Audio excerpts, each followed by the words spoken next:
ce matin, on est dans une thématique où on parle de vivre l'été avec Acts 21. Donc, c'est une thématique où que les pasteurs sont libres de partager, peu importe qu'est-ce qu'ils ont à cœur de partager.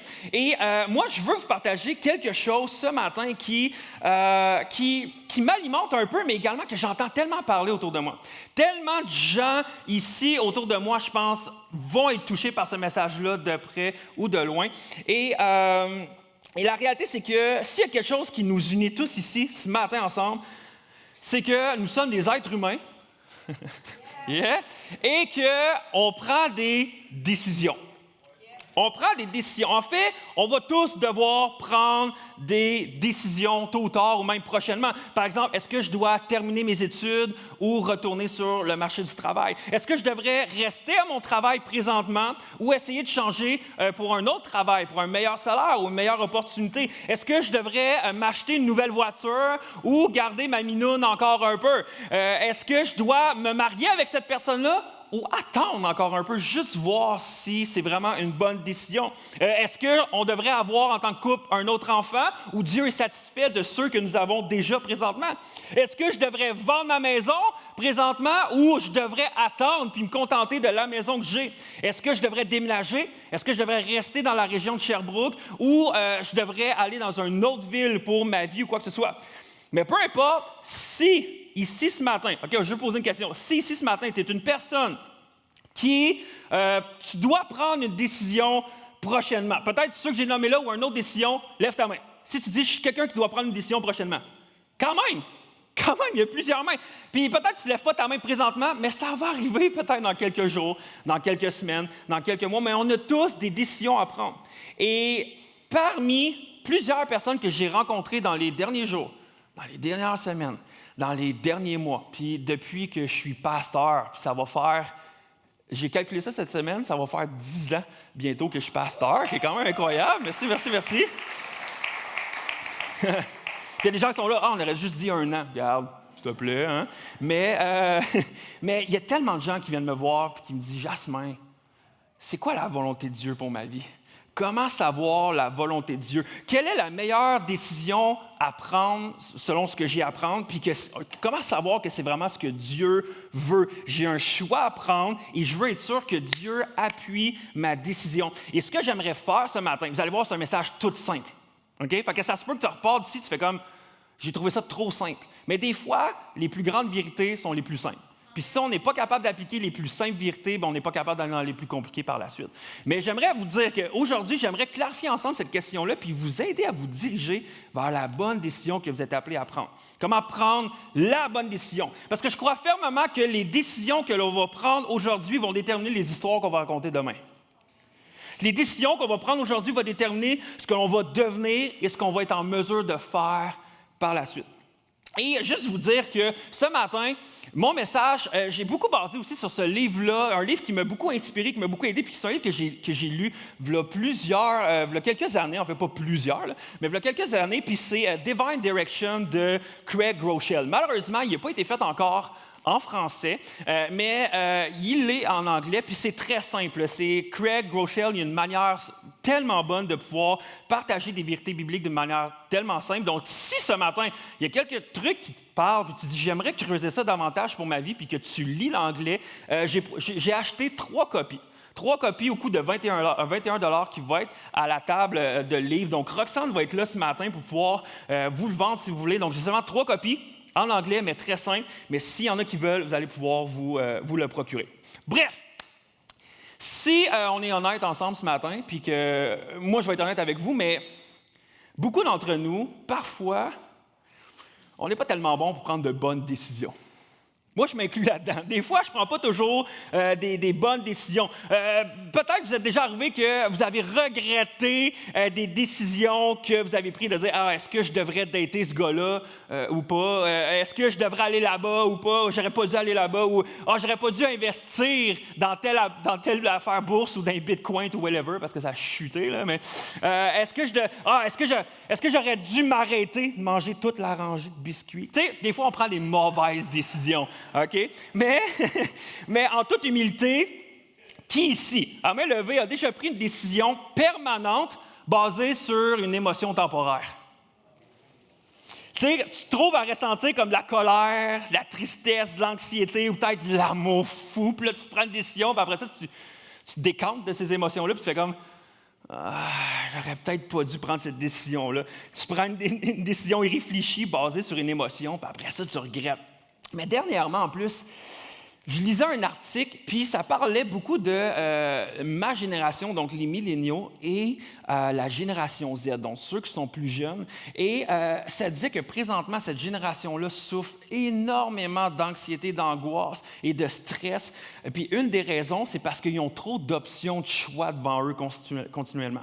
Il y a trop d'options, puis ça crée de l'anxiété parce qu'ils sont comme, je ne sais jamais comment prendre la bonne décision. Puis avec les médias sociaux qui sont là également, ça met tellement de stress parce que tu es tellement toujours propulsé de plein d'idées ou quoi que ce soit que tu es comme, comment faire pour savoir que je vais prendre la bonne décision? Et ça emmène tellement de stress. Puis je peux comprendre ça. Parce qu'il y a tellement d'options. Dernièrement, j'étais avec ma femme, puis on aime ça, nous autres, écouter en mangeant des séries ou un film en soupant. T'sais. Fait que l'autre jour, on a ouvert la télé, on a ouvert Netflix, et on s'est dit, bon, qu'est-ce qu'on va écouter? On a eu le temps de manger, on a eu le temps de chercher, puis on a eu le temps d'aller se coucher, puis on n'a jamais trouvé quoi regarder. C'est vrai! Pour vrai, c'est terrible. Il y a tellement de choix sur Netflix, Disney+, whatever, que t'es là. Puis là, t'es je sais pas, puis ça, non, mais ça me tente pas, mais on peut essayer ça, non, ça, c'est trop long, ça, je sais pas, non, ça, je le file pas, puis là, il y a tellement de choix, puis là, t'es là, j'ai perdu 4 heures.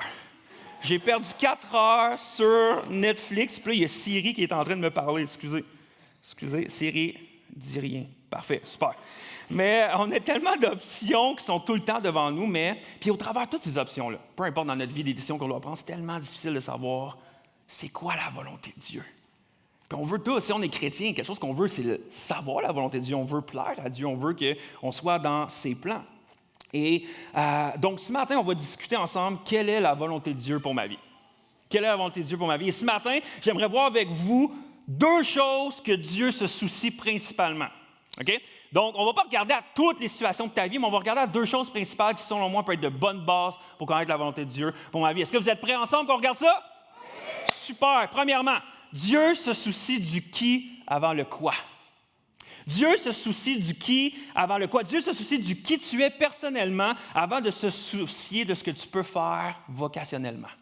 Okay? Donc, la Bible dit dans 1 Thessaloniciens 4, verset 3, la volonté de Dieu, en fait, ce que Dieu veut. En fait, ce que le passage dit, c'est est-ce que ce que Dieu veut, c'est que tu ailles en soins infirmiers? Non. Ce que Dieu veut, c'est que tu ailles un autre enfant. Ce que Dieu veut, c'est que tu puisses acheter une autre voiture. Non, c'est pas ça que ça dit. Ce que Dieu veut, c'est ta progression dans la sainteté. Il n'est pas dit qu'il faut que tu deviennes entrepreneur, que tu deviennes missionnaire, que tu ailles à l'école biblique ou pas. Ça dit, ce que Dieu veut, c'est que tu progresses dans la sainteté. Et la sainteté veut dire être mis à part. Être différent. Ça veut dire que tu es complètement différent. Tu es à la ressemblance de Jésus. Être saint, c'est dire, je ne prendrai pas les mêmes décisions, puis je ne vais pas ressembler à toutes les mêmes personnes dans ma classe, dans mon travail, dans mon département à job, à mes voisins. Je vais être différent, je vais être mis à part.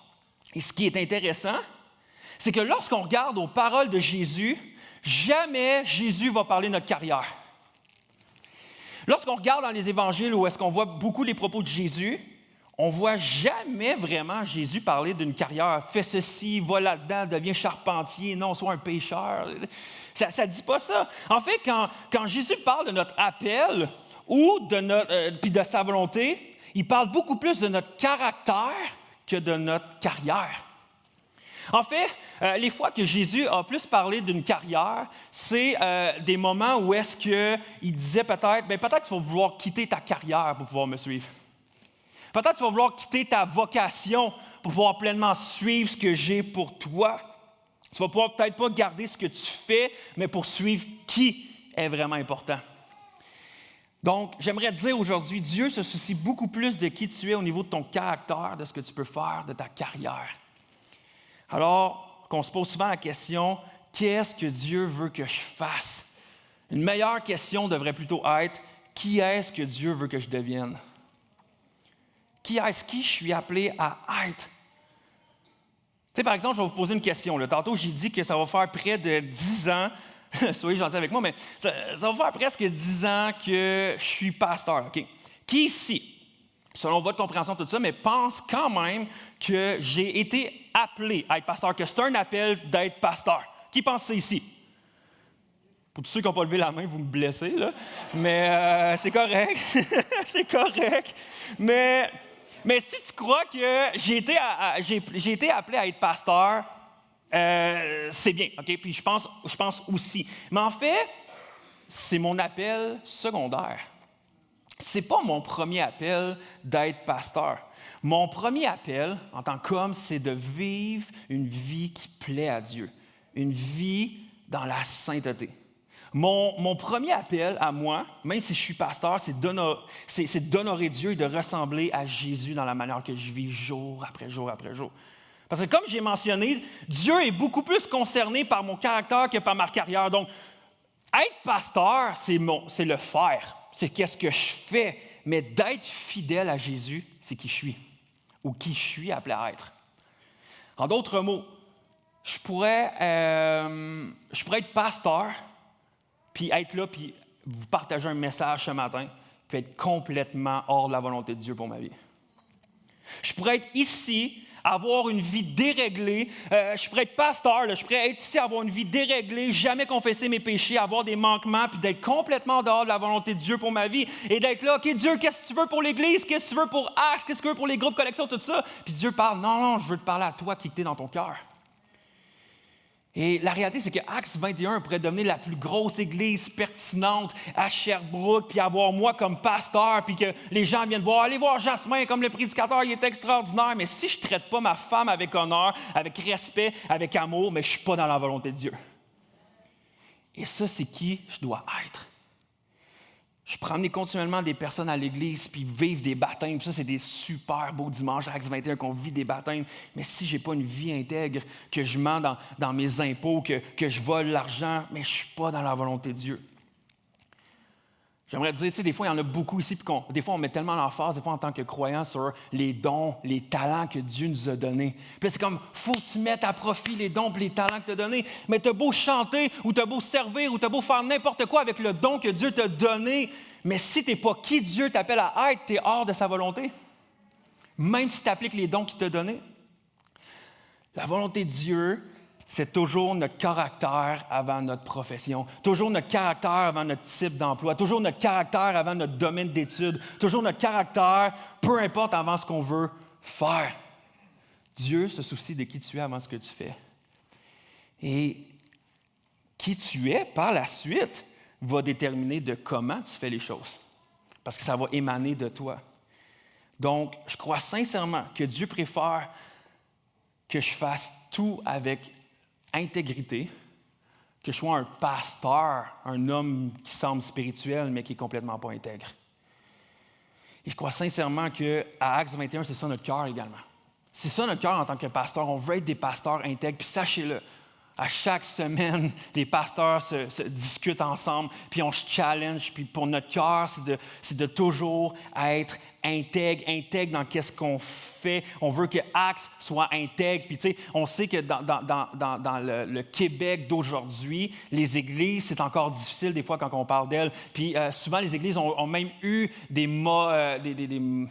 comment je pourrais dire, on a dit des mauvaises choses sur les églises, puis des fois, les églises ont mal agi parce qu'ils ont même mal agi, des fois, en gérant de l'argent. Et à cause de ça, il y a plein de gens aujourd'hui qui sont comme, les églises veulent juste votre argent. Mais j'aimerais juste vous dire, Acts 21 veut pas votre argent, on veut marcher avec intégrité, nos finances, c'est intègre, tout est intègre. On veut rien faire de malhonnête pour être vraiment, être qui nous sommes appelés à être en tant qu'église devant Dieu, intègre, saine. On veut être une église qui marche dans la sainteté. Et ça, je pense, c'est vraiment qui nous sommes appelés à être. Donc, peut-être que tu es là, puis présentement, tu es là aujourd'hui, puis une de tes décisions que tu dois prendre, c'est comme, est-ce que je devrais dater ce gars-là? Il est beau, il est gentil, il va à l'église, il sert à l'église. Hey, un homme qui sert, ça, c'est cool, là. Quand il sert à l'église, puis en plus, là, il y a une croix de tatouée ici, là, fait que c'est full spirituel. Puis là, à chaque fois que je passe dans une porte, il m'ouvre la porte, tu sais, puis là, je suis comme, mais... Puis tu sais, il dit qu'il prie, il dit qu'il lit sa Bible, tu sais, puis fait que je devrais-tu vraiment m'engager avec lui ou pas, tu sais, est-ce que je devrais le dater ou pas?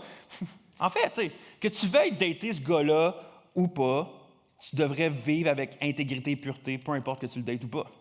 En fait, qui tu es à l'heure de tes fréquentations va peut-être être plus important de qui tu dates. Parce qu'après ça, qui tu vas être va vraiment faire la différence de comment tu vas agir au milieu de ce dating-là. Et là, je parle de dating, mais ça s'applique à plein de choses différentes.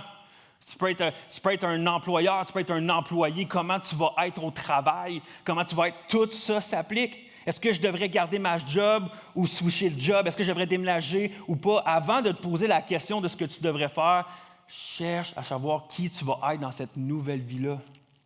Qui tu vas être? Qui tu vas être dans ce nouvel emploi-là? Qui tu vas être dans cette nouvelle maison-là?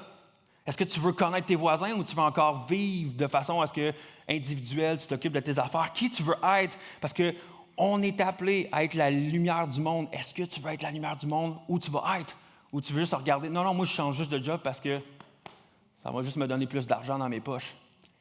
Quelle est la priorité? Quelle est la priorité? Tu sais, il y a tellement... Tu sais, puis dernièrement, je parlais avec beaucoup d'ados puis de jeunes adultes.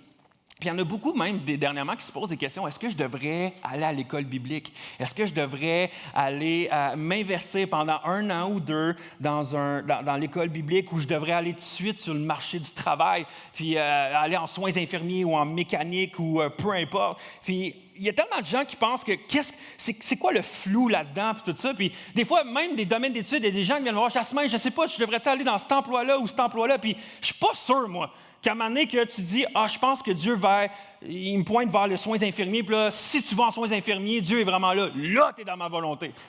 Non, je pense pas. Moi, je pense que c'est comment tu vas être, peu importe le domaine d'études, que si tu es intègre, que tu veux être saint, que tu veux représenter Jésus, là, tu vas être dans sa volonté. On se pose tellement de questions, tellement trop précises, des fois, mais on oublie la base. On oublie la base qui est principale. Puis je veux faire une parenthèse.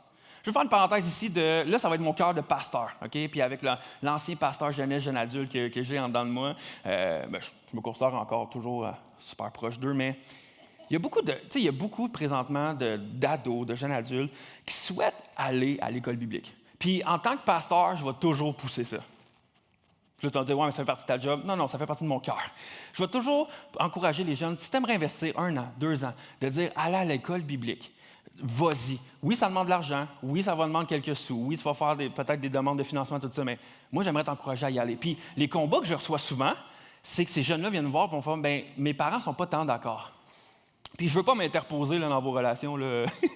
Mais des fois, les parents, parce que, ouais, mais ils disent, mes parents ne sont pas trop d'accord, je suis mieux peut-être de trouver un emploi tout de suite ou d'avoir un diplôme tout de suite, comme ça, c'est safe. Puis, si après ça, je ne sais pas trop quoi faire, au moins, j'ai un emploi, j'ai le job safe, puis je peux avoir de l'argent, puis je ne manquerai pas de temps dans ma vie, quoi que ce soit. Puis, je comprends ces craintes-là. Mais j'aimerais juste vous encourager. Peut-être, en tant que parent, si c'est votre situation, c'est quoi, peut-être, perdre 1 an, 2 ans de qu'est-ce qu'ils pourraient faire pour investir dans qui pourrait être. Amen. Puis moi, j'aimerais vous encourager à voir ça dans une autre perspective peut-être. De dire, peut-être dans qu'est-ce qu'il fait présentement son diplôme, puis qu'il aille en génie civil. C'est super cool, là.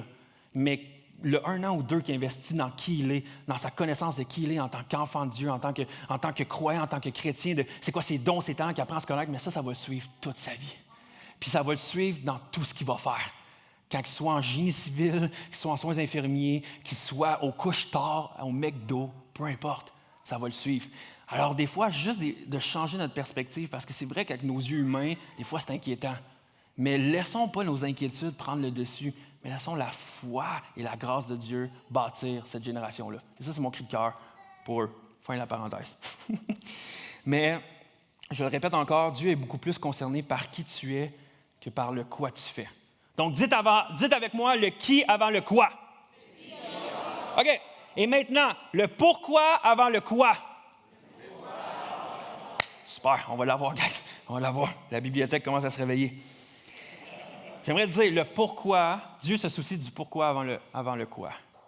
Dieu est concerné par notre motif. Donc, ce qui nous motive à faire quelque chose intéresse Dieu.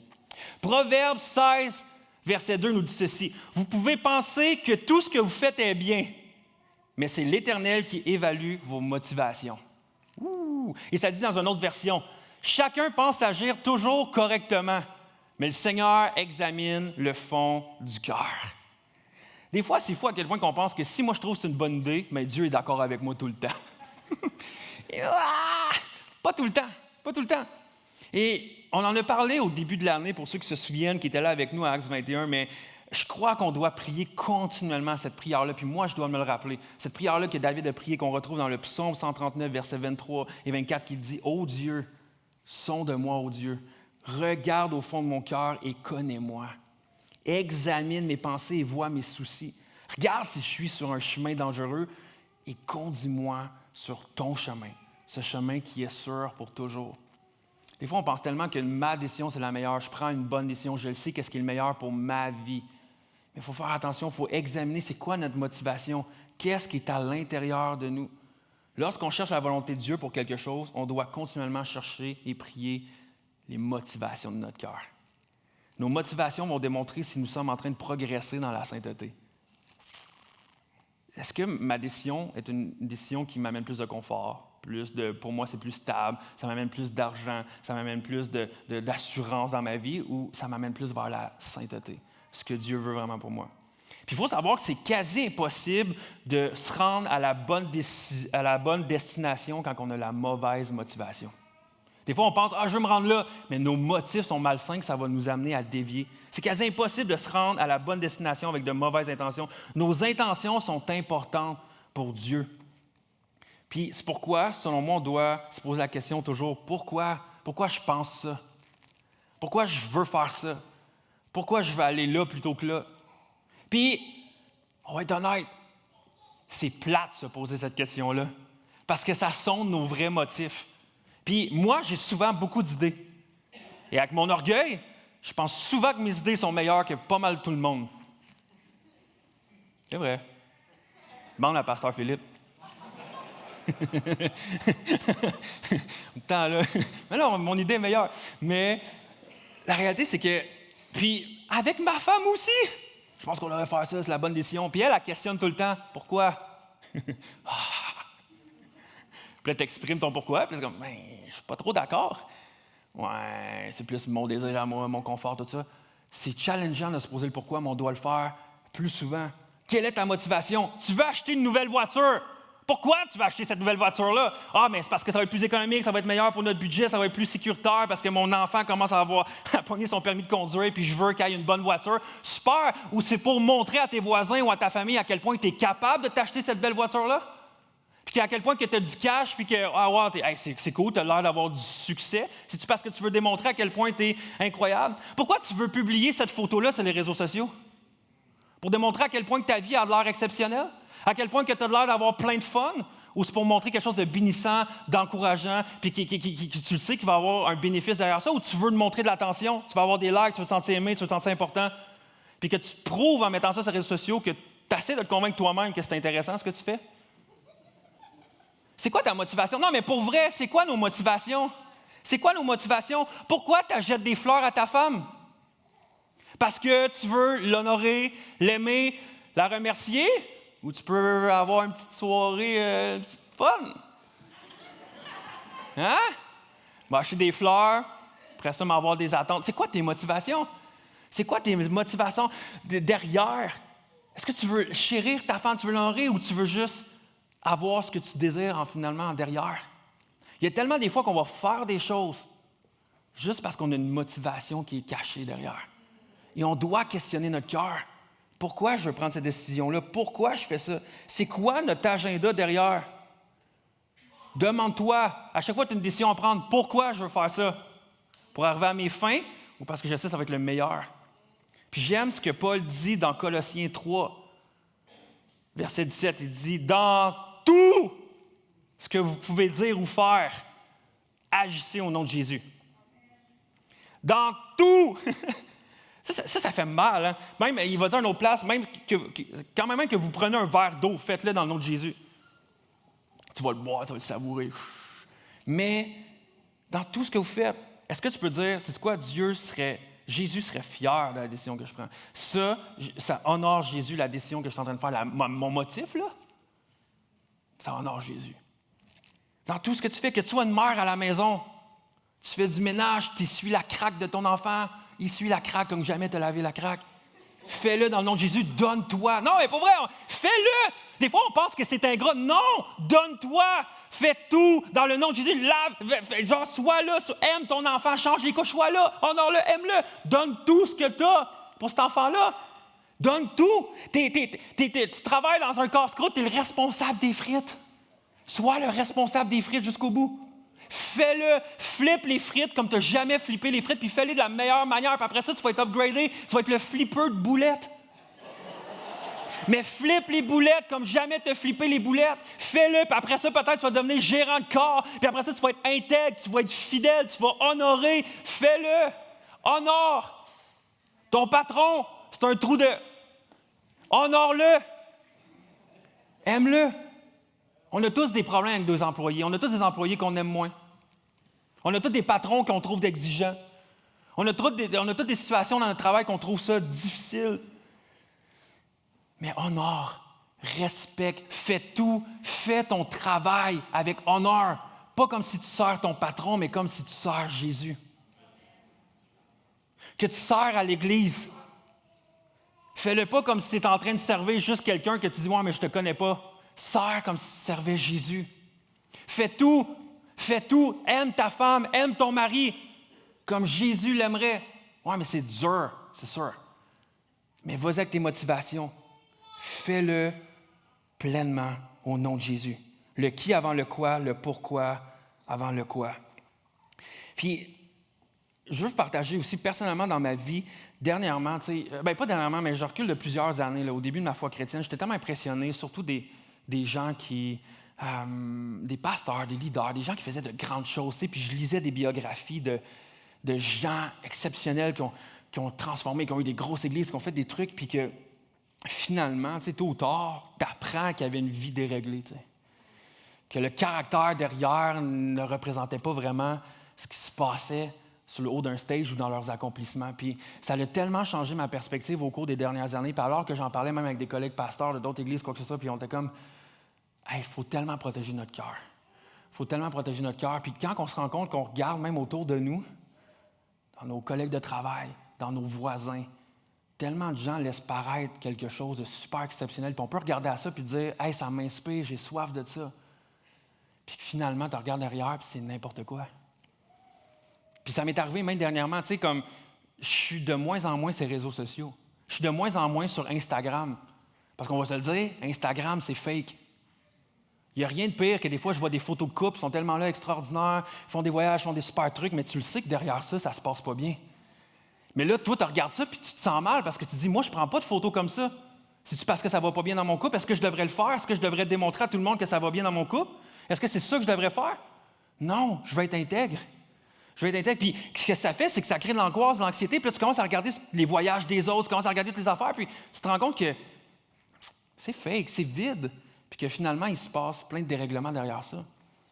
Nos motivations, puis le cœur. Fait que moi, de plus en plus, j'ai tellement un cœur de dire, je veux qu'est-ce qui est intègre, qu'est-ce qui est honnête. Puis le succès de qu'est-ce qui frappe les yeux, dernièrement, ça l'a vraiment baissé. Mais ça change, c'est difficile parce que je suis attiré vers ça.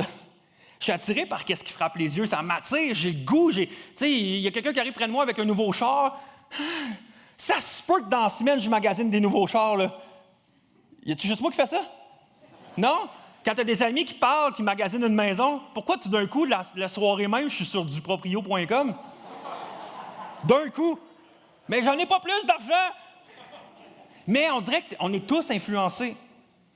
Mais la réalité, c'est qu'on ne connaît tous pas souvent qu'est-ce qui se cache derrière la vie des autres. Mais on se laisse influencer par ça. Donc moi, qu'est-ce que je regarde maintenant, le succès, je suis obligé de me parler continuellement, faire Jasmin, arrête de regarder ce qui frappe les yeux. Regarde au caractère, regarde qu'est-ce qui est derrière. Est-ce que ça t'inspire? Est-ce que ça, c'est inspirant pour toi? Puis, je vais être encore plus honnête avec vous. Ma nature propre, le péché en moi crée quelque chose que j'aime pas. Le problème, en fait, c'est que j'aime, moi, Jasmin Pierre, me sentir important. En fait, je veux me sentir important à vos yeux. Puis, tu vas te dire, ouais, mais ça, c'est un problème d'homme. Non, c'est un problème de péché, tout court, OK? Je pense que plusieurs personnes ont ce problème-là. Mais à l'intérieur de moi, honnêtement, là, si je suis honnête avec vous autres, trop souvent, je veux qu'on me voie plus important que je le suis. Je suis le pasteur d'Acts 21. Quand que je prêche, que tu viens de me voir à la fête, tu vas dire, hey, man, c'était bon. Je suis comme, yes! Tu sais puis après ça, comme on m'invite à prêcher dans d'autres églises, comme wow, Jasmin, c'est un bon leader de groupe. Je veux qu'on pense que je suis beaucoup plus important que je le suis. Puis en fait, mon péché, c'est que je veux qu'on me trouve important. Puis alors que je focus sur que je veux que les gens me trouvent important, c'est qu'à ce moment-là, je skippe le qui pour me concentrer sur le quoi. Je veux que vous pensiez que ce que je fais est important, et là, je skippe le qui pour mettre le focus sur le quoi. Je veux pas que tu focuses sur qui je suis, qu'est-ce qui est important. Non, je veux que tu focuses sur qu'est-ce que je fais. Et là, ça devient que ma vie est sur une mince glace qui est dangereuse. Parce que je veux que tu regardes à juste qu'est-ce que je fais. Puis j'espère que vous me comprenez bien ce matin sur ce que je veux dire là. Un jour, quand que je vais me présenter devant Dieu, moi personnellement, mais chacun d'entre nous, là, mais là, je parle pour moi, jamais Dieu va me dire « c'est bien, bon et important serviteur ». Entre dans la joie de ton maître. En fait, si je focus sur le qui avant le quoi, si ma motivation est vraiment bonne, Dieu va me dire, c'est bien, bon et fidèle serviteur. Tu as été fidèle en peu de choses, je t'ai offert de beaucoup plus. Viens partager la joie de ton maître. Sur quoi j'aimerais mettre l'emphase ce matin? Sur quoi j'aimerais qu'on se souvienne? C'est tellement basique. Puis je sais peut-être qu'il y en a qui se posent ça ce matin. J'aurais pris plus de contenu. Mais j'aimerais juste vous dire, ce que Dieu veut, c'est qu'il ne nous appelle pas principalement au quoi, mais au qui et au pourquoi. Sur qui on est, puis nos motivations.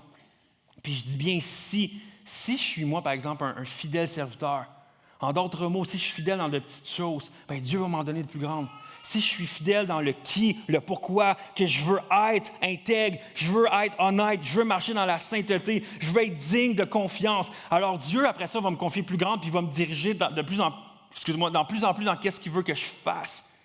Mais alors que moi, je focus sur qu'est-ce qui est important aux yeux des gens, bien, je skippe vraiment ce qui est plus important aux yeux de Dieu. Puis ça, c'est un challenge pour moi. Puis peut-être que vous partagez ce challenge-là aussi. Ce péché-là, crée ça en vous. Mais moi, mon cœur en tant que pasteur, dans toute l'humilité que j'ai, je veux être quelqu'un qui n'est pas important à vos yeux, mais que c'est important pour moi, le regard de Dieu, de qui je suis, est-ce que je suis fidèle, intègre et tout ça. Et j'aimerais vous partager aujourd'hui ma définition du succès. Pour ceux qui ne le savent pas, il y a quelques années, bref, je vais juste partir vite, là, mais puis je suis rendu, les musiciens, vous pouvez vous approcher, je vais terminer avec ça. Comme j'ai dit, ça fait 10 ans que je suis pasteur, que je travaille dans l'église avec des jeunes, des ados, tout ça. Puis j'ai eu la chance d'avoir plusieurs choses qui ont fonctionné. J'ai fait des conférences, j'ai fait des ateliers, j'ai été invité à aller prêcher à plein d'endroits. Puis pour vrai, il y a eu un moment où est-ce que mon nom était partagé à plusieurs endroits au Québec. Puis les gens m'invitaient, puis je me promenais, puis les gens m'appelaient Jasmin pour savoir tes conseils, comment faire ça, comment ça. Puis ça alimentait un orgueil en moi, puis j'aimais ça, puis ça allait bien mon affaire. Puis à un moment donné, je suis arrivé à Acts 21, on a implanté Acts 21 Jeunesse, après ça, les jeunes adultes, on a eu les rassemblements RDV, on a fait des conférences, c'était fou, là, on a eu des bons moments, tout ça. Puis après ça, jusqu'au moment où j'arrive, et que, vous le savez, j'ai eu une séparation. J'étais marié depuis 8 ans et ma femme me laissait à ce moment-là. Et elle est partie. Et on a essayé de rebâtir, j'ai essayé de faire tout, puis ça n'a pas fonctionné. Et cette personne-là, tu sais, elle était partie, puis elle n'est pas revenue même à l'église, tout ça, là. Mais à ce moment-là, j'ai vécu tellement ce difficile parce que je vous ai parlé de mon péché, ma tendance. J'aime avoir l'air important. Et là, tout ça venait de s'effondrer. Tout ça venait de s'effondrer, qui je suis, le visible, l'homme de Dieu, l'homme spirituel, puis que finalement, son couple se brise. Tout venait de flancher. Finir. J'avais mal, c'était fini. Puis le succès venait de tomber. C'est quoi le succès pour moi? J'en ai plus de succès. Et là, des gens commencent à m'écrivaient des messages, des courriels. « Ah, c'est ça, t'es un hypocrite, blablabla. » Puis ça fait mal, là. Mais ce que je veux dire, c'est que à ce moment-là, il y a des gens qui dernièrement, ils commencent à venir me voir. Puis ils me disent, sais-tu quoi, Jasmin? Puis j'aime leur honnêteté, même si des fois, c'est pas le fun. Là. Mais ils viennent me voir, puis ils disent, sais-tu quoi, Jasmin? Je me rappelle, on était avec des amis dans le salon, puis on parlait de ta situation. Puis on se parlait, puis on se disait, on bêtait quasiment de l'argent pour dire, sais-tu quoi? Dans 2 ans, dans 1 an, dans 5 ans, il décrochait plus là. Dans 6 mois, il n'est même plus croyant, il n'est plus chrétien. Il ne sera plus pasteur, il quitte l'Église. Puis le monde parlait de ça, puis il me disait ça. C'est quoi, Jasmin, on pensait vraiment que jamais on allait plus te revoir. Puis qu'on pensait que vraiment tu n'allais jamais te relever de ça, puis on pensait que tu étais faible, puis on pensait que tu étais... Bref, alors qu'ils me disaient ça fait mal. Mais ces personnes-là viennent me revoir et font comme, sais-tu quoi, Jasmin? Je suis content que ça ne soit pas arrivé. Je suis content que ça ne soit pas arrivé, puis je suis content de voir que finalement, j'avais tort de penser ça. Puis ces personnes-là ne viennent pas me voir pour me dire, Jasmin, c'est beau ton message. Non. Jasmin, les gens ne viennent pas me voir, hey, c'est beau que tu sois pasteur de Acts 21. Non, ils ne viennent pas me dire ça. Mais ils viennent, Jasmin, qu'est-ce qui m'inspire? C'est que tu n'as pas abandonné. C'est que tu n'as pas lâché. C'est que tu n'as pas lâché Dieu, malgré la tempête. C'est que dans ton caractère, tu as resté là. C'est que tu t'es pas enfui, puis tu n'en as pas profité pour faire n'importe quoi, mais tu es resté intègre. Et ça vient tellement m'encourager parce que je me dis, sais-tu quoi? Avant, je voulais tellement que tout le monde pense que j'étais un bon prédicateur, que j'étais capable de diriger une église, puis que j'étais capable de faire des belles thématiques, puis que je savais comment faire des conférences. Mais pour moi, aujourd'hui, ça n'a plus rien à voir. Plus rien à voir. Mon cœur, aujourd'hui, c'est je veux démontrer un bon caractère. Je veux démontrer un homme intègre. Un homme qui, oui, des fois, va pécher. Oui, il va avoir des failles. Oui, ça va être difficile. Mais qui va toujours focusser sur le caractère, pas sur le paraître. Que je veux rester là avec de bonnes motivations et non de mauvaises motivations. Que je veux être qui je suis appelé à être devant Dieu au lieu de focusser sur le quoi. La réalité, c'est que j'aurais pu me battre pour garder le quoi, puis je veux garder mon statut, je veux garder qui je suis, je veux garder... Puis la réalité, c'est que suite à cette affaire-là, à ce qui est arrivé, ma séparation, puis mon divorce, puis toute cette grosse affaire-là, bien, certainement qu'on m'appelle plus tant. On m'appelle moins pour des conseils, on m'appelle moins, puis... Mais sais-tu quoi? Ça me dérange plus. Ça me dérange plus parce que je me dis, si je peux être dans mon caractère, impacter une personne dans mon église locale, ça a plus d'importance que de prêcher dans une conférence à Montréal où que genre 400 personnes. Ça ne me dérange pas. Parce que mon focus est différent. Mon désir est différent. Puis, je ne suis pas en train de dire que je suis parfait là-dedans. Non. Mais je peux te dire que mon focus est différent, par exemple. Puis que j'ai un désir de vouloir être qui Dieu m'appelle à être. Puis à chercher cette transformation-là, puis cette motivation-là. Puis je veux terminer avec ça, juste vous dire que, imaginons qu'on meurt tous demain matin. Ben, en tout cas, ça a l'air tragique, là, mais imaginez que vous vous retrouvez sur votre lit de mort, puis il vous reste comme 2-3 jours. Puis là, vous êtes entouré des gens qui vous aiment, des gens qui sont proches de vous. Moi, je pensais à ça, puis je me disais, jamais je vais être sur mon lit de mort. Puis je vais me dire, puis je m'imaginais avec ma femme, tu sais, Valérie aujourd'hui, puis dire comme, hey, c'est quand même fou, hein, pareil, que j'ai réussi à avoir comme 5000 followers sur les réseaux sociaux. On se dira pas ça. Jamais je vais regarder et faire comme, hey, c'est-tu incroyable à quel point on a bûché, mais on a réussi à se payer une maison. C'est fou, hein? Non. Jamais je vais faire comme, hey, c'est ma dernière journée, mais prends soin de mon char. Jamais on va parler de ça. Pourtant, c'est notre focus quotidien des fois, tu sais. Mais on va regarder et on va faire... Hey, oui, puis jamais je vais la regarder non plus et dire hey, c'est-tu malade, les conférences qu'on a réussi à faire, puis les parties de Noël qu'on a réussi à faire à Acts 21, peu importe. Non, ça va être éphémère. On va plutôt parler de... C'est quand même fou qu'est-ce qu'on a réussi à bâtir comme famille. Mon souhait, c'est que... Puis peut-être que votre souhait aussi, c'est peut-être que vous vous retrouvez sur votre lit mort puis vous allez vous rappeler vraiment des choses importantes. Hey, c'est quoi, qu'est-ce que je suis content, c'est que mes enfants sont encore attachés à Jésus, puis que maintenant, ils enseignent leurs enfants à être attachés à Jésus. Et ça, c'est l'affaire la plus importante. De dire, hey, c'est quoi, je suis content d'avoir réussi à bâtir des connexions viables avec des gens, que je considère comme ma famille aujourd'hui, puis que des gens qui sont arrivés à l'Église, puis que je les ai pris avec moi, puis que ces personnes ne connaissaient pas Jésus, puis qu'on a réussi à faire d'eux des gens qui font d'autres disciples. Puis qu'aujourd'hui, mais grâce à le peu d'investissement qu'on peut faire, mais je peux savoir que le royaume de Dieu va continuer à grandir, alors que même moi, je ne suis plus là. Il y a des choses qui vont changer. De dire, hey, c'est quoi? Puis mon rêve, c'est d'être encore avec Valérie alors que je vais avoir, si je suis mon lit de mort demain matin, mais je rêve dans 90 ans peut-être. Là, dans 90 ans, je ne serai plus là, mais dans 60 ans, je ne sais pas. Puis de le faire comme, c'est quoi? On est encore ensemble, amoureux, ensemble à s'aimer, puis on a été intègres, on a été fidèles, on a été honnêtes un envers l'autre, on s'est battus. C'est ça que je rêve. Pas de tous les accomplissements qu'on va avoir faits, mais des choses qui sont le plus authentiques dans notre caractère. Qu'est-ce que vous allez souhaiter sur votre lit de mort? Qu'est-ce que vous allez penser? Sur qu'est-ce que vous avez fait, sur le quoi, ou plutôt le qui vous êtes? Qui vous avez réussi à élever? Des fois, on pense que le plus important, c'est qu'est-ce qu'on fait, mais des fois, c'est qui vous êtes en train d'élever comme enfant. C'est ça qui est important. Qu'est-ce que vous êtes en train de leur partager? Et qu'est-ce que Dieu veut qu'on fasse? C'est quoi la volonté de Dieu? C'est quoi la volonté de Dieu pour notre vie? Puis en terminant, regardons à Jésus. Comment Jésus a réussi à faire qu'est-ce qu'il a fait? Comment Jésus a réussi à faire sur terre qu'est-ce qu'il a fait? Comment il a fait pour endurer la haine? Comment il a fait pour endurer le mépris? Comment il a fait pour endurer qu'on l'a cloué sur une croix, qu'on lui a craché dessus, qu'on l'a ignoré, qu'on l'a trahi? Comment Jésus a fait pour endurer la moquerie, le fait qu'on l'a humilié puis qu'on l'a battu jusqu'à temps qu'il soit plus reconnaissable? Comment Jésus a fait pour résister à ça? En fait, Jésus savait qui il était et pourquoi il est venu sur terre. Et c'est pourquoi il a réussi à persévérer comme ça. Jésus savait qui il était. Jésus était le Fils de Dieu. Il savait c'était qui il était, son identité profonde et qu'est-ce que ça l'appelait à être. Puis pourquoi il est venu. Jésus n'est pas venu pour être servi, mais il est venu pour servir. Il n'est pas venu pour avoir gagné des vies. Il est venu pour donner sa vie comme rançon pour pécher du monde. Il est venu pour tracer la voie jusqu'à Jésus pour que chacun d'entre nous, jusqu'à Dieu, pour que chacun d'entre nous, on puisse aller vers Dieu. Il est venu sur terre. Pas pour des personnes parfaites, il est venu pour des pécheurs.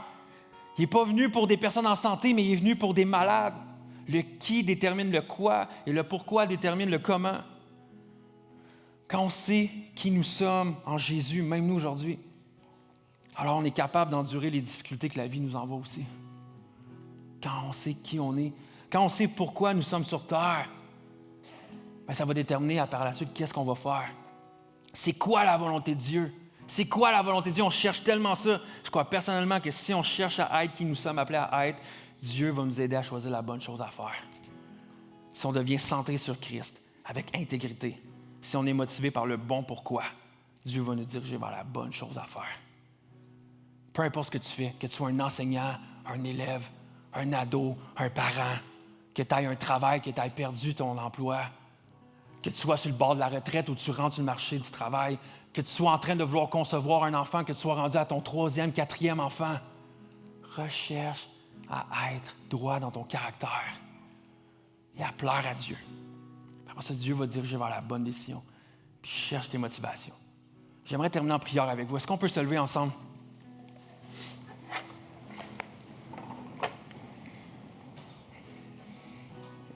Comme j'ai dit, même moi, j'ai l'impression d'avoir répété plein de fois les mêmes choses. Même moi, en parlant, j'étais là, je me répète, tu te répètes, Jasmin. Mais plein de fois dans la Bible, Jésus regardait ses disciples et dit, combien de fois je vais devoir vous répéter les mêmes choses? Parce qu'on oublie. Et axe, mon cœur pour vous, mon cœur pour nous, c'est qu'on soit une église intègre, des gens intègres, des gens qui recherchent à être qui Dieu les appelle à être. Que vous soyez, mon cœur pour vous. Je pourrais être là ici aujourd'hui et dire, mon cœur, c'est juste que j'aimerais ça que tu sers à Axe Mini tantôt. De la semaine prochaine, tu t'inscrives comme bénévole. Non, ça, je veux pas ça. Oui, en fait, j'aimerais ça, mais pas avant qui que tu es réellement. Que tu aies un cœur qui va être transformé par Dieu. J'aimerais te challenger ce matin. Est-ce que tu as fermé la porte à Dieu, à ce qui te transforme? T'en es rendu où dans ton caractère? Y a-t-il des choses que tu le sais dans ton caractère qui n'ont pas Dieu? Dans qui que tu es?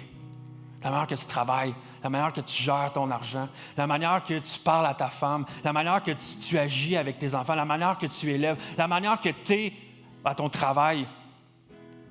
Est-ce que tu fais tout pour la gloire de Dieu? Est-ce que tu le fais dans le nom de Jésus? C'est quoi ton caractère? Alors que tu es avec tes amis, alors que tu es dans ta classe, alors que tu vas retourner à l'école, quel genre de personne que tu veux être? Alors que tu reviens de vacances, puis tu reviens à job, quel genre d'employé tu veux être? Ouais, mais Dieu, je devrais-tu rester là? Pose-toi la question, qui tu vas être? Puis pourquoi?